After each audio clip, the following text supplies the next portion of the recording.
Chapter 8. Libby awoke with a start as the bus pulled to a stop. It took her a moment to remember where she was and what was going on. School bus, wish world, wish fulfillment. "Nice nap?" said the young male wishling as he stood up. Libby nodded. She felt very refreshed, actually. After she and her classmates got off the bus and headed to their classroom, they had to scramble to get their bags packed up before the final bell. It was time to go home. Libby, of course, had no place to go home to, so she was up for anything. Hopefully something election-related. "Here you go," said Miss Blackstone, walking over to Libby's desk and handing her a thick book.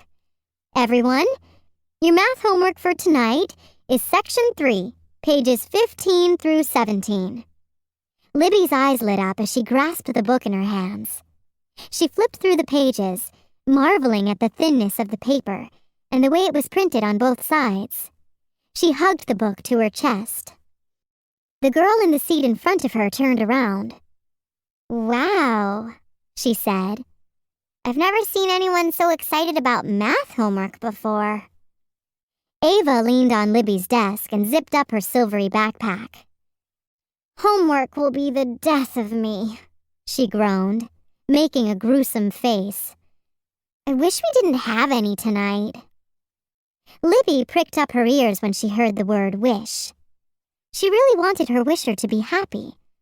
Surely that meant helping her with any extra little wishes that came up when Libby was around. It couldn't hurt to have a happy wisher. She was sure of it. This was going to be easy. Libby placed the book on her desk and sidled up to Miss Blackstone. She peered up into her eyes. "Maybe we shouldn't have any homework tonight," she said in a low voice. "I'm sorry, Libby, did you say something?" Miss Blackstone asked distractedly. Libby glanced around to make sure the other students couldn't overhear. "Maybe we shouldn't have any homework tonight," she repeated, more intently this time. Miss Blackstone nodded. "Maybe we shouldn't have any homework tonight," she said loudly. The class cheered and happily returned their textbooks to their desks. "Wow," Libby heard Ava say. "Sometimes wishes do come true, just like that." "Yeah," Libby said to herself with a laugh. "Just like that." The bell signaling the end of the day rang, and the students streamed out of the classroom, still cheering. Libby followed along as they merged with other kids in the hallway and marched down the stairs, past the auditorium, and out the door into the yard. She lost sight of Ava and wandered around the schoolyard in search of her, dodging flying balls and running kids. She finally found her and Waverly chatting in the corner of the yard. She couldn't help noticing that Waverly had a look on her face that Libby was beginning to recognize, one of irritation. "I'm just not sure you're taking this election seriously enough," Libby heard Waverly say.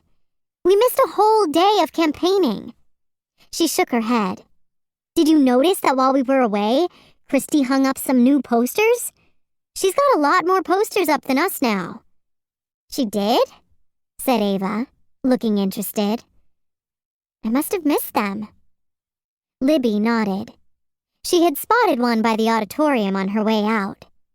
It featured a huge blown-up photo of a young female wishling with long, straight black hair on a bright green background. She was blowing a big pink bubble, only the bubble was actually a pink balloon that was glued to the poster board.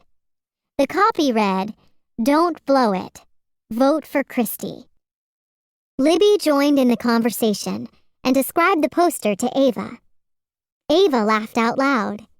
"What a funny idea," she said. "Kristi always has such—" "Correction," said Waverly exasperatedly. "It's a lame idea. She's making a joke out of the election. I didn't like them at all. Plus, now she's handing out bubblegum to everyone." She pointed to a boy who was walking by, chomping away, his cheek stuffed with bubblegum. "Everyone knows you're not allowed to chew gum on school grounds." She pursed her lips. She's not following school rules. Maybe I should report her to the— Don't do that, said Ava quickly. Hey, I have an idea. Let's make some cool posters of our own. I've got all those art supplies at home still. Yes, that was exactly what Libby was hoping for. She was excited to see Ava working to make her own wish come true. I'll help, she offered. But the two girls were staring at her expectantly. What? Said Libby, shrugging. Don't you have to ask your mom first? Ava asked. Libby nodded. Of course, she said. She opened her Stars app and randomly punched in some numbers. To her surprise, it began to ring. She made a hasty observation.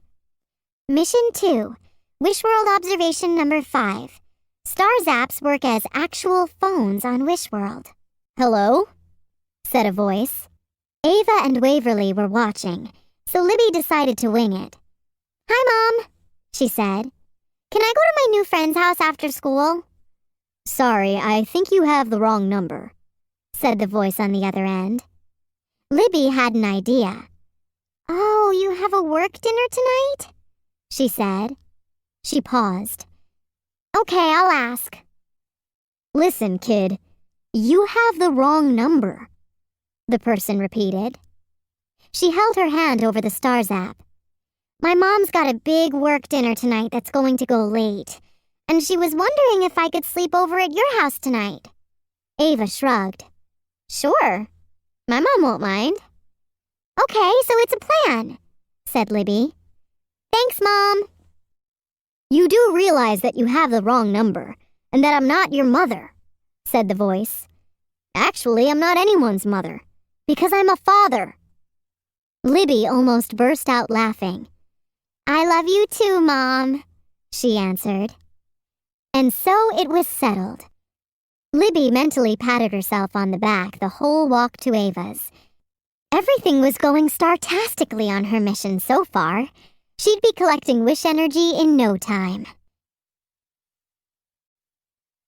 Mom, I'm home, Ava yelled.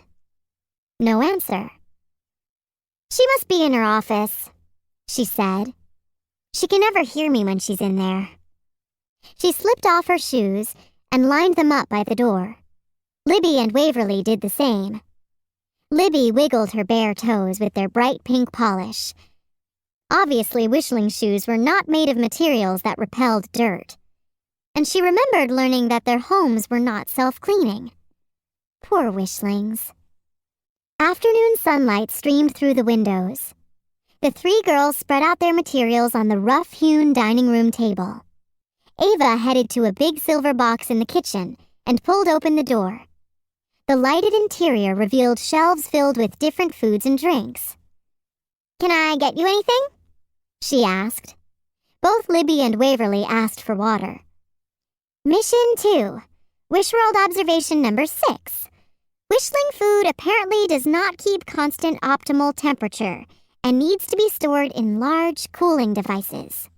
As soon as they were settled, Waverly produced a notebook and a pen from her backpack.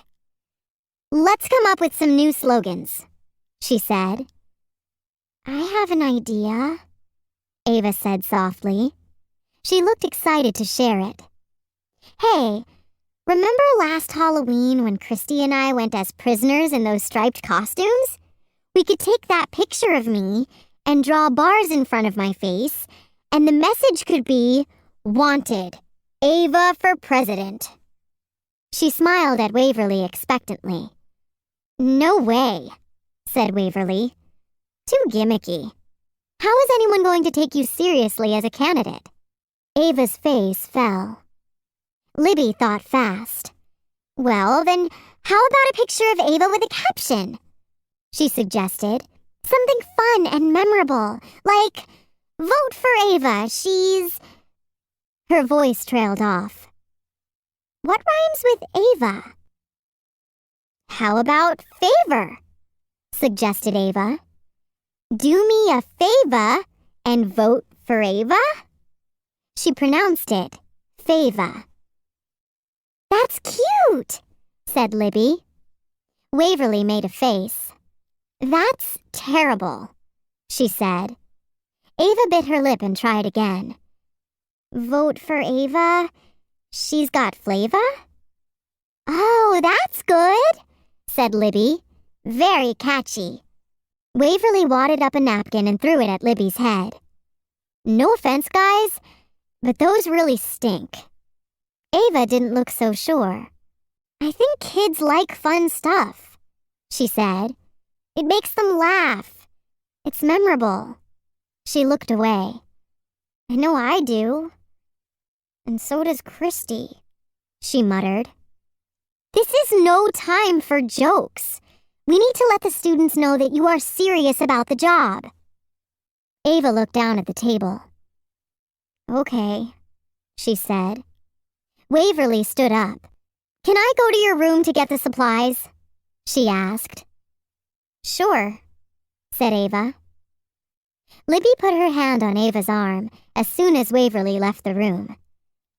I thought those ideas were great, she said. We should just tell Waverly you want to do something fun. It's your campaign. Ava shook her head. No, I guess she's right, she said. Elections should be serious. She sighed. Nothing really rhymes with Ava anyway.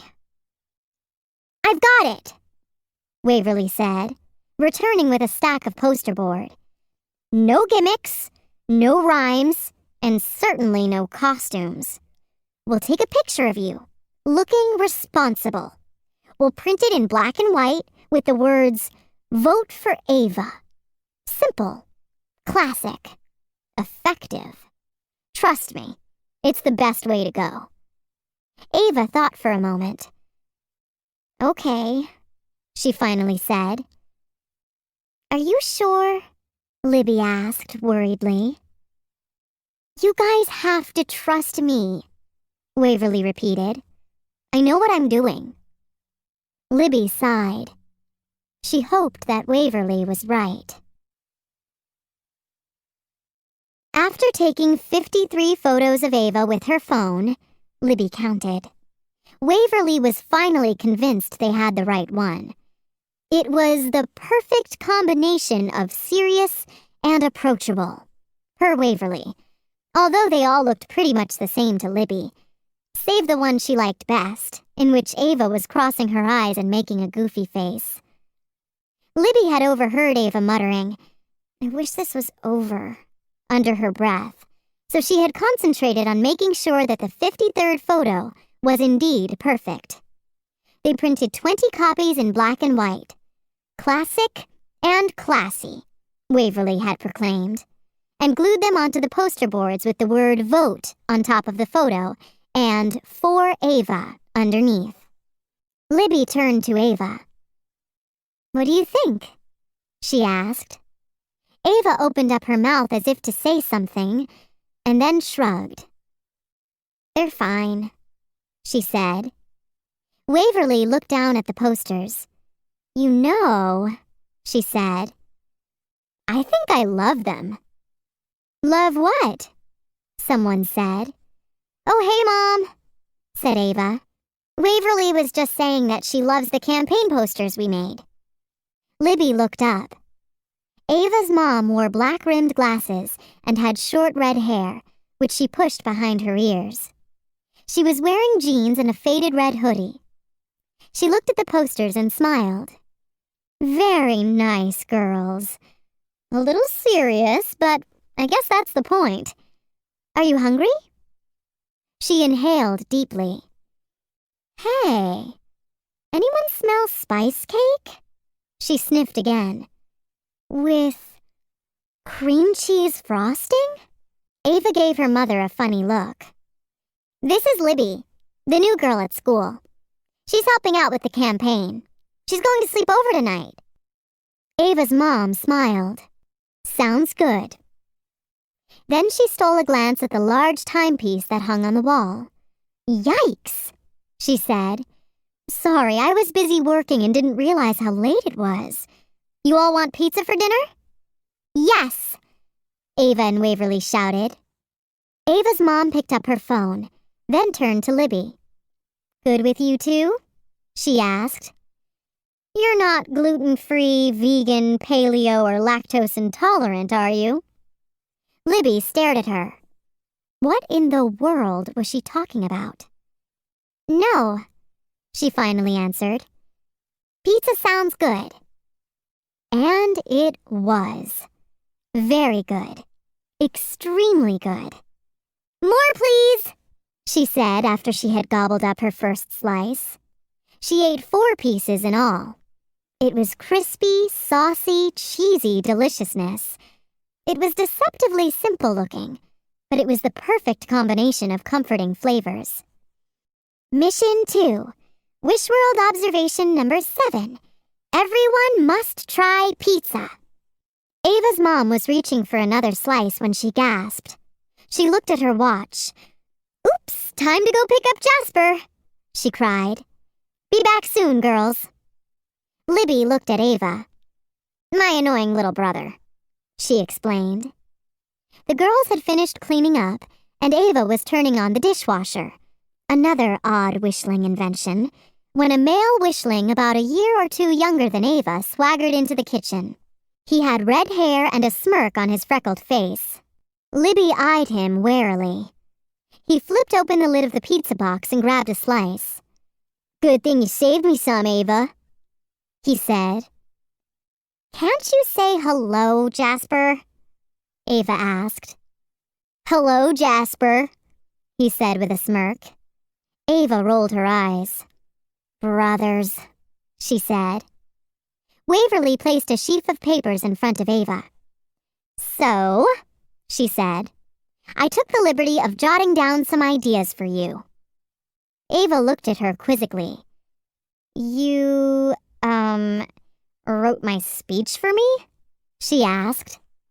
Just as a jumping-off point, of course, said Waverly, raising a hand as if to deflect criticism. Ava picked up the papers and studied them. She looked up. It looks like you wrote the whole thing.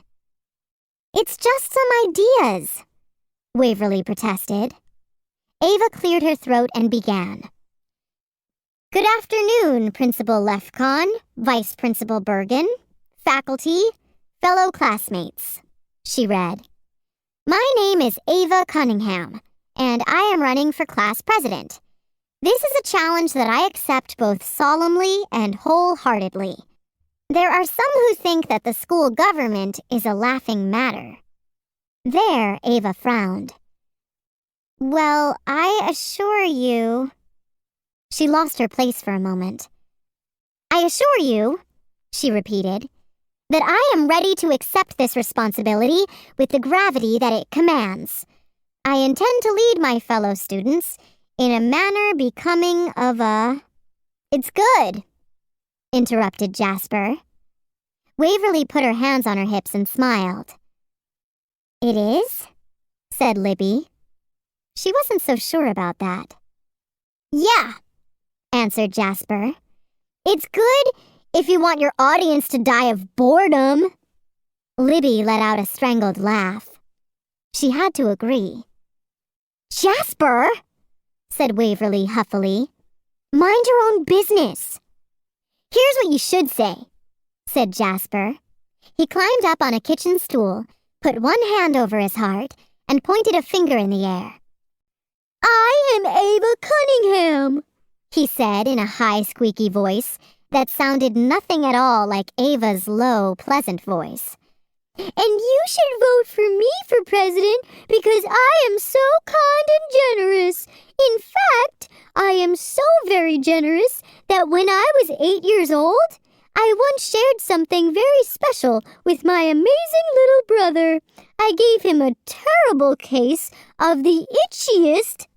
Ava's eyes opened wide. She obviously knew exactly what was coming next. The look on her face was one of pure panic. I wish you would stop talking, she shouted, lunging at her brother. Another wish from her wisher. Libby immediately hopped into action. Shut up. Shut up. Shut up. she chanted in her head, staring at Jasper. Scratchiest case of headlight. All of a sudden, Jasper fell silent. His mouth opened and closed, but nothing came out. His eyes nearly bulged out of his head. Ava looked relieved. Very funny, Jasper, she said. Now get out of here, please. Jasper ran out of the room, panic-stricken, and Libby probably waited a little longer than she should have to reverse the wish, but she eventually did. Libby yawned loudly. She was exhausted. Keeping you up, I see, said Waverly. Now let's get back to the speech. Ava gathered up the notes and took a deep breath. She looked at Waverly. So I was thinking of maybe starting with a joke, to loosen up the audience. Have you ever heard this one? She smiled. What do you call cheese that isn't yours? What? Asked Libby. Nacho cheese, said Ava. Get it? Libby laughed as if she understood, though she really didn't. Ava smiled. Then I could go into my campaign promise about improving the school lunch menu selections. What do you think? Waverly, looking slightly annoyed, shook her head. Stick to your message, Ava, she said. You are the serious candidate. Leave the jokes to Bubblegum Girl. Don't you mean your message? Libby thought she heard Ava mutter, but she wasn't exactly sure. And then Ava shrugged and said, whatever you think is best. So Libby let it go. Several hours and one serious election speech later, the girls were lying in Ava's room. Ava was on the floor in a sleeping bag, as she had graciously given her guests her large bed to sleep in. Ava had recited the speech several times, until Waverly was satisfied. Libby was feeling confident that everything was under control. Are you sure I shouldn't start with a joke? Ava asked. It just feels right, like it's going to get their attention. Waverly yawned. You're not running to be class clown, she said. You're running to be class president. Ava rolled over. Fine, she said. She stared at Libby for a moment. I love your hair, Libby. That pink streak is so cool. She smiled sleepily. I wish I had pink hair. Well, good night. Libby's eyes opened wide. Pink hair? How many wishes could one wisher make? This was getting ridiculous. Still, she closed her eyes and concentrated. But she was so very tired. Starf! Libby sat up suddenly as a blaring ringing noise shocked her out of a deep sleep. It took a starman to identify the obnoxious sound. Wishworld alarms were loud and annoying. Libby much preferred the gentle Starland alarm. Your bed was gently vibrated until you got out of it. It was a very pleasant way to wake up. This, not so much. What a jarring way to start your day. Plus, they were getting up extra early to hang up the new posters. The election was the next day. Ava was the first to get up. She unzipped her sleeping bag, stood up, and stumbled to the bathroom. Libby heard the click as the light was switched on, and then the scream. Libby and Waverly ran to the bathroom. Libby threw open the door. Ava was staring at herself in the mirror. Her hair was half brown, half pink. Libby realized she must have fallen asleep in the middle of her wish. Oops. Waverly shook her head. No, no, no, no, no, she said. No, she added for good measure. Ava smiled at her reflection. It's actually pretty cool, she said. But how in the world? We have to fix this before the election, said Waverly frantically. This is not the hair of a serious presidential candidate. Libby thought fast. "It's just temporary," she said. "Don't worry, it will come out in the shower." "It better," said Waverly warningly.